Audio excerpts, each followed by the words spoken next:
দিতে চলে যাচ্ছে। এই পরিবর্তিত পরিস্থিতিতে নিজেদেরকে আমরা গড়ে তুলতে হবে, করাপশন থেকে শপথ নিতে হবে। মাদকের কাছে যাব না জীবনে কোনোদিন। যুবকদের 70% আজ মাদকে আসক্ত হয়ে ধ্বংস হয়ে যাচ্ছে। পিতামাতা আর্তনাদ করে, মাদকের টাকা না পেয়ে ঐশীর মতো মেয়েরা তার পিতাকে জবাই করতেও দ্বিধা সংকোচ করে না।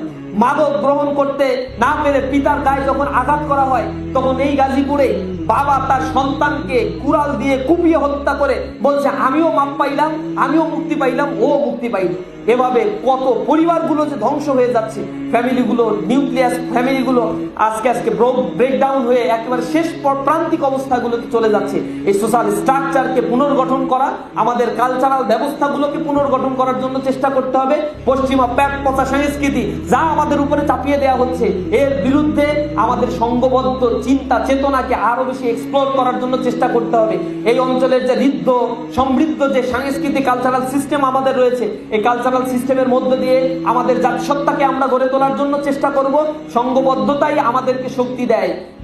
Unity we strength, divided we fall. নিঃসন্দেহে একতাবদ্ধ হয়ে এই সমাজ ব্যবস্থাকে গড়ে তোলার জন্য আমরা সর্বোচ্চ চেষ্টা করার উদাত্ত আহ্বান তোমাদের কাছে রেখে আমার কথা শেষ করছি। সবাইকে ইসলামী ছাত্র শিবির কেন্দ্রীয় সংগঠনের পক্ষ থেকে প্রাণ ঢালা অভিনন্দন।